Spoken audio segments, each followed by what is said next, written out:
What is up, Nation? Noah here, back again today, and as promised in the last video, we're going to be kicking off some rebooking videos here on the YouTube channel, and today we're going to be rebooking WrestleMania 29, which took place on April the 7th, 2013, East Rutherford, New Jersey, at MetLife Stadium. A WrestleMania that I was actually at, by the way. It was my first WrestleMania. I've also went to WrestleMania 35, which is also in the same stadium.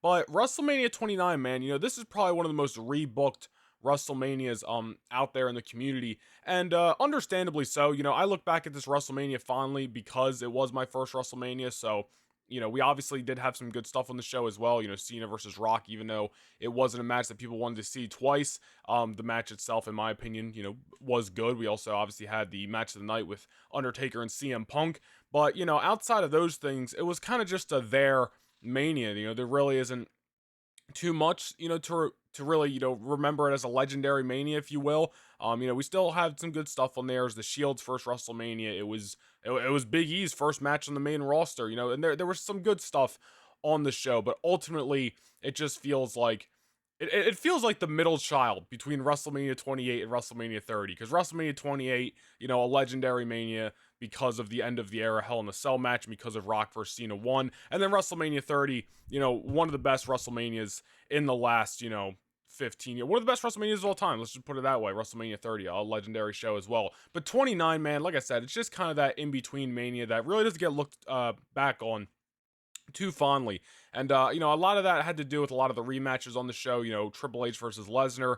They did it all the way back at SummerSlam in 2012 and stretched it all the way to WrestleMania 29. And by then, everyone was just tired of the feud. It was cool the first time around, Lesnar versus Triple H, SummerSlam 2012. But from what I remember, I don't remember the match being too much to write home about. Neither do I remember the WrestleMania 29 match, doing the same thing. So I went ahead and rebooked the entire WrestleMania 29 card. And I think I made a better, match card here. We have 8 matches. I believe the card was 8 matches as well in real life, if not like 9.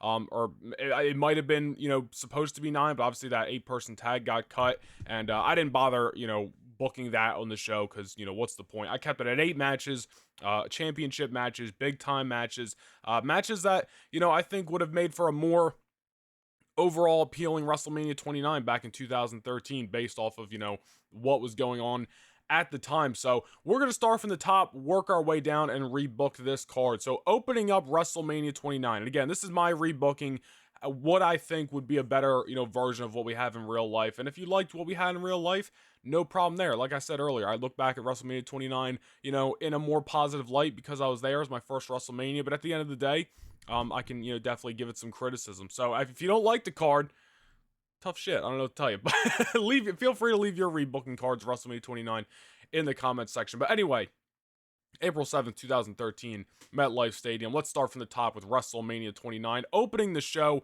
would just be a one-on-one matchup between The Big Show and Ryback. Now, listen, I know Ryback's not, who's really looking fond upon Ryback 2022. We could all do without it, but we're booking this as if we were booking it in 2013, what was going on at that time. So, realistic rebooking here. And, really, we had Ryback versus Mark Henry on that show, but really the matchup that people were honestly calling for, I remember for a while, was Big Show and Ryback. And some people wanted it, or at least were predicting at the time for that match to be for the World Heavyweight Championship. I have a way better matchup, I believe, for the World Heavyweight Championship we're going to talk about. But, I mean, basically, we're doing the same situation here. The big moment here. Well, to backtrack, WrestleMania 29, we had Mark Henry versus Ryback. Mark Henry won the match. And then the thing that was the most memorable part of the matchup, which was Ryback hitting the, what the hell was it? The fucking, shell shock, I believe, was his finisher on Mark Henry. They did it, I'm pretty sure they did it like after the matchup, so it was kind of pointless.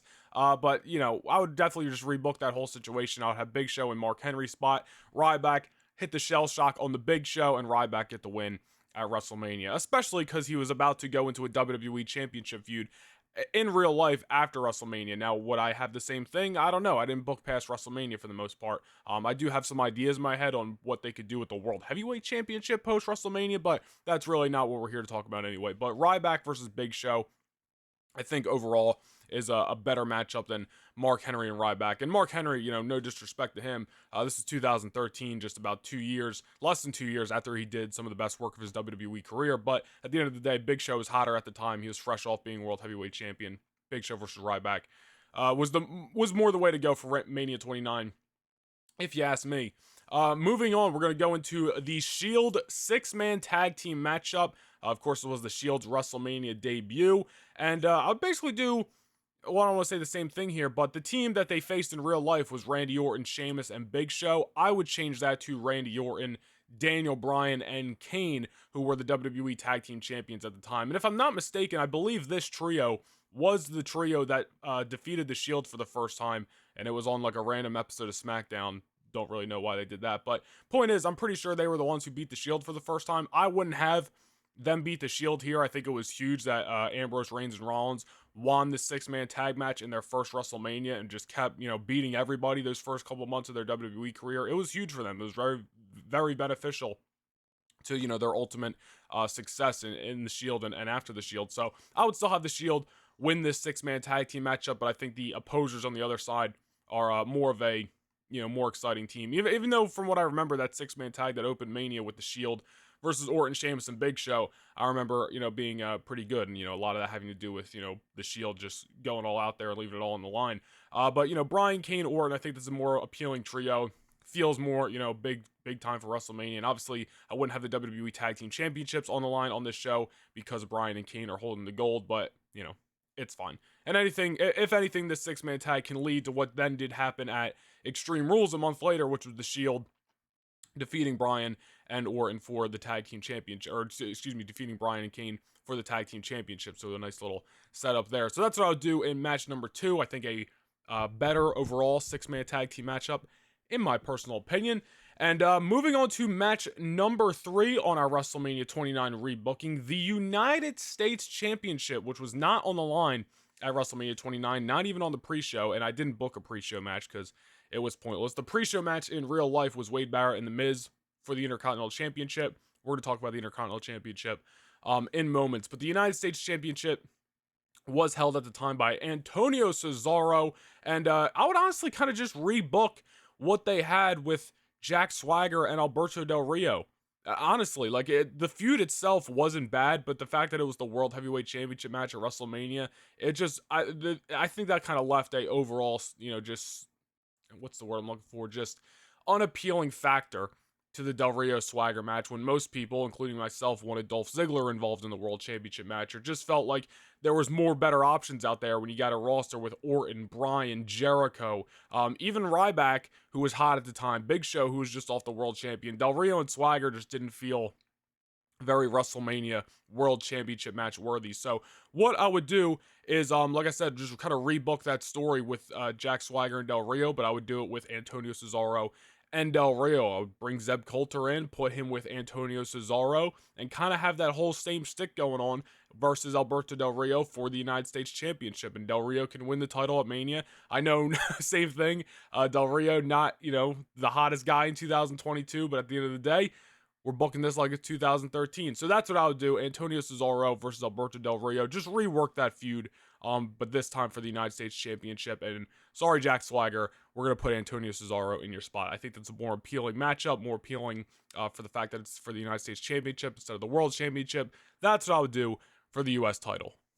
Next up on the WrestleMania card, like I said, we're going to be talking about the Intercontinental Championship. So Wade Barrett, still the Intercontinental Champion, defending in a triple threat matchup against The Miz and Chris Jericho. Now, I wanted to have, honestly, Jericho in a more bigger role in this WrestleMania, which, I mean, at the very least, this matchup is better than him versus Fandango at WrestleMania 29, which, listen, Fandango was hot at the time, especially coming out of WrestleMania, but it led to nothing, so let's act like it didn't even happen.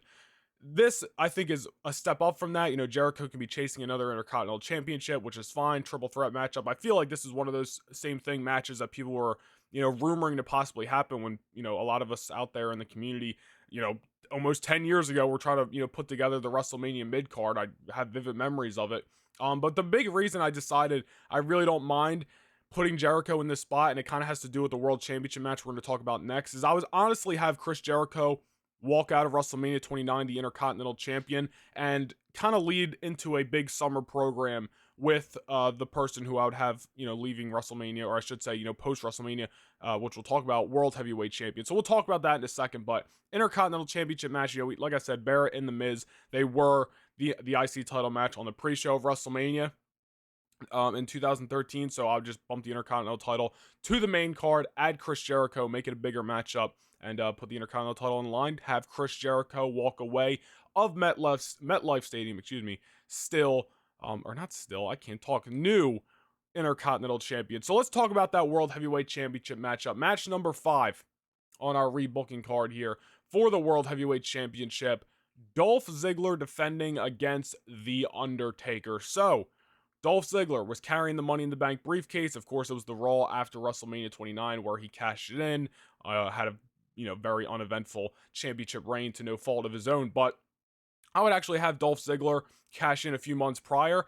Say maybe it's at the Royal Rumble. Say it's on an episode of Raw. Say it's on an episode of SmackDown. Doesn't really matter. He can cash in on Big Show. He can cash in on Del Rio. Whoever's the world champion at the time. But I would have Dolph Ziggler cash in the Money in the Bank briefcase early 2013, end of 2012 to become the new World Heavyweight Champion. And I would have The Undertaker not win the Royal Rumble match or anything, but just challenge Dolph Ziggler for the gold at WrestleMania. And honestly, a big reason I was doing this is because originally I was thinking about putting Taker in the WWE Championship match, which we'll talk about. But like I said, my wheels started turning. Not that we're booking post WrestleMania 29, but I was like, it would be a big deal for Dolph Ziggler during this time as the World Heavyweight Champion to walk into Mania. Obviously, he's going to lose to The Undertaker. So Undertaker keeps the streak going at the time. It wasn't broken until WrestleMania 30. So Undertaker goes 21-1, or excuse me, 21-0. And then the next night on WrestleMania, or on the Raw after WrestleMania, Taker can just vacate the title. Or Taker did work a couple matches for about a month after WrestleMania 29. Ziggler can just beat him for the title. And then I would have the big summer program be the transition of Dolph Ziggler into a babyface, because let's be honest, he was over as hell at the time, and that Money in the Bank cash-in basically made him a babyface. Dolph Ziggler winning back the world title, gaining the respect of The Undertaker in doing so. Because, listen, and let me backtrack a little bit. In the lead up to WrestleMania, Dolph Ziggler's going to be his cocky heel self that he was at the time. Lose the world title at WrestleMania to The Undertaker, and then you got one of two ways you can go. Undertaker either relinquishes the title, because, it's not really what he's about. It was more Dolph Ziggler maybe picking the fight, let's say.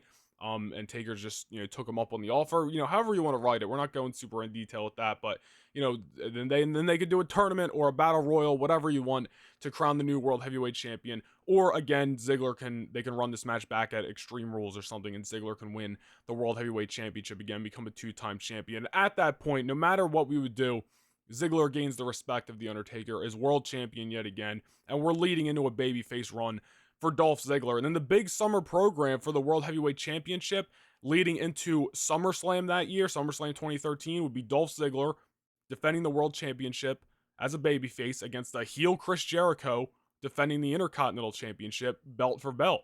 And then just imagine if Dolph Ziggler wins that, and now he's walking out of SummerSlam with both titles. You want to talk about putting somebody over like they should have been, strapping the rocket to the back of them like they should have been. That's how you freaking do it. Jericho walks in, wins the Intercontinental Championship at WrestleMania. Maybe he turns heel because he wants a bigger spot, however you want to write it. And then Ziggler and Jericho can tie up them loose ends from a year prior that they really didn't finish the feud to, at SummerSlam 2012, the next night on Raw, I believe. Jericho came back in the Rumble. A lot of people thought we were going to get Jericho and Ziggler one-on-one at Mania that year. But, obviously that didn't happen, which is fine. But I think that's a great idea. And I'm just saying, we're not booking past WrestleMania here. This is about making WrestleMania 29 better. But I think if we're thinking long-term booking, we're thinking how we're going to put Dolph Ziggler over as he should have been, as the top babyface in the company, or a top heel, but just the way we're writing it here, top babyface, because he just was so over with the crowd. People wanted to cheer him. Ziggler, imagine SummerSlam that year. Same thing happens, let's say, with Daniel Bryan maybe winning the WWE Championship. But earlier in the night, Dolph Ziggler beat Chris Jericho, and he's holding both the world title and the Intercontinental title. I think that'd be great. Or maybe Jericho can lose the Intercontinental title before SummerSlam. We still get heel Jericho versus face Ziggler for the world title. I'm just saying that was a big proponent as to why I booked these two matches the way they did, because I just my ideas were turning for post WrestleMania. But that's what I would do for the World Heavyweight Championship match at WrestleMania. Dolph Ziggler versus The Undertaker for the World Heavyweight Championship. And, obviously, that year we had a World Championship #1 contenders elimination chamber match. Taker ain't doing no chamber match, so maybe Ziggler can just defend it in the chamber that year, retain, and then set up Taker, the Taker match from there. That's what I would do for the World Heavyweight Championship match. I think it would be freaking killer. 3 matches to go. No holds barred matchup between Brock Lesnar and Sheamus, a matchup that we still haven't gotten a decade later of Brock Lesnar being back in the WWE. This is a match that I wanted for a while, that I really wanted to see. I remember wanting this match for WrestleMania 32 at one point when Sheamus was WWE champion in 2000, end of 2015 going into 2016. This was a match that I wanted to see then. And however you want to book it, man. Brock Lesnar and Triple H, they didn't, what am I trying to say? They didn't end their storyline at SummerSlam 2012, so tie up them loose ends however you have to. Again, I'm not really going for in-depth storytelling here. I'm just going for the best match card possible, and if this were to happen, then, or if this was going to happen, whatever the point is, then, you book how you get there. But put Brock out there with a opponent that he's never faced at WrestleMania instead of running back a rematch that we had just saw at SummerSlam the year prior, and it really didn't hit the way we thought it would. I think it's a better idea. And, you send Sheamus out there, no disqualifications. He'll take a beating for Brock, and it'll be great. First time ever matchup, WrestleMania. And it could be something simple, man. I just talked about yesterday, well, not yesterday, but whenever this video gets posted, my last video here on the channel, possibly how they could set up Brock versus Gunther at WrestleMania this year. You could go back in time and set this matchup the same exact way, with a Brock entry into the Royal Rumble. Sheamus eliminates him. Brock gets pissed, eliminates Sheamus. They're off to a war to WrestleMania. It doesn't matter. But Brock, Sheamus, first time ever matchup, big fight feel, no holds barred. They beat the shit out of each other, and it's a WrestleMania clinic. I think it'd be a better idea than doing Brock versus Triple H, especially when Triple H's career was on the line in that matchup. Unnecessary. So Lesnar, Sheamus, no holds barred at WrestleMania 29. Co-main event, The Rock versus Triple H, a match people wanted to see for years, a match they teased multiple times in 2014. It looked like we were going to get it at WrestleMania 31. At one point, obviously we ended up getting Triple H and Sting, but we haven't gotten this matchup in The Rock's couple years that he was back doing matches. And obviously we're never going to get it. But point is, I think it would have been a better matchup, especially for Mania 29, when you look back at the 2 rematches that we got with these two guys. I thought about putting Rock, Punk, Cena in a triple threat, but I was like, it just doesn't really hit. I don't know. I feel like there's an oddball out, and the oddball out is clearly CM Punk. And Triple H, if he wasn't going to face Brock, or wasn't going to face The Rock, what the hell was he going to do at WrestleMania that year? So if he wasn't going to run it back with Brock, I think the obvious better option was him and The Rock that year. And I mean, who didn't want to see that? 2 Attitude Era superstars going at it one more time. Definitely you turn Triple H heel in the build up to this, however you want to do so. Obviously it was a babyface versus Brock, but again, fill out that storyline how you please. But The Rock versus Triple H, I think, is a more appealing matchup than Triple H versus Brock and Rock versus Cena 2, in my personal opinion. A match people wanted to see at the time, and unfortunately we'll never get the chance to see in this day and age. Again, obviously we have all those classics from back in the day to look back upon, but a lot of people wanted to see it in those couple years where it was possible. Unfortunately we never got it, but WrestleMania 29 I think would have been a good idea. So The Rock versus Triple H, and then we will move on to the main event, which I'm sure a lot of you guys have pieced together in your minds by now. WWE Championship, CM Punk versus John Cena. I would not have CM Punk lose the WWE Championship to The Rock. I would have him run that championship reign all the way into WrestleMania to lose it to John Cena, who I would still have win the Royal Rumble.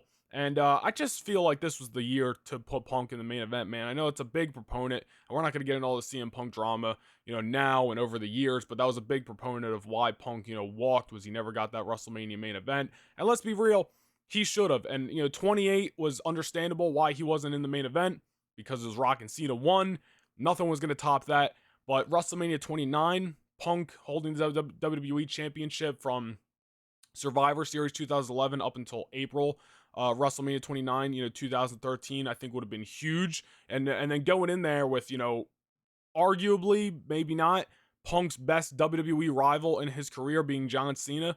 I think that would have been the culmination of, all the matches that Punk and Cena had in 2011, 2012, and then they finally cap it off in 2013. I mean, literally take that, what was at least one of, if not the WWE 2013 match of the year between Punk and Cena on Raw. I believe it was after the Elimination Chamber. Take that, put it on WrestleMania. I don't know, remember how long that Raw match was. Obviously, Punk and Cena can freaking go out there for 40 minutes and they could tear it up. I think it would have been the better option, in my opinion. Cena wins the WWE Championship, so you still get that same happy ending to WrestleMania 29, if you will. And it's the true culmination of just a long story between Punk and Cena for the WWE Championship. That, I think, is what should have gone down. And like I said, I teased with the idea of having Punk, Cena versus Rock. And Cena kind of finally beating both of his big time rivals over the last few years. But I just felt Rock versus Triple H a better option, and Punk versus Cena one-on-one, no triple threat or anything like that, was a better option as well. But you can you can definitely sell me on a triple threat match if you wanted. But that's what I would do, man. Rebooking WrestleMania 29, that's my match card. I think it's an overall better match card than what we got in real life. And like I said, in the beginning of this video, I look back at WrestleMania 29 fondly. Because I was there as my first WrestleMania. But at the end of the day, it is just that middle bastard child between WrestleMania 28 and WrestleMania 30, and could have been done a lot better. So let me know what you guys want to see. I should start with this. Let me know what you guys think of my rebooking for the WrestleMania 29 match card, and let me know down below in the comments what you guys want to see me rebook next. I do have a rebooking video coming sometime soon where I'll be rebooking the entire 2015 Royal Rumble match, the one that was atrocious with Roman Reigns winning in the end.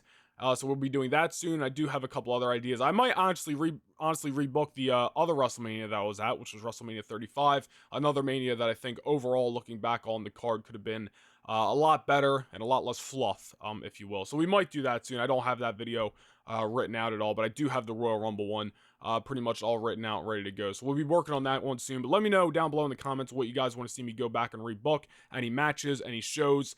Just let me know down below in the comments. But thank you guys for checking out this video. Make sure to like, comment, and subscribe, and I'll see you guys in the next video. Peace.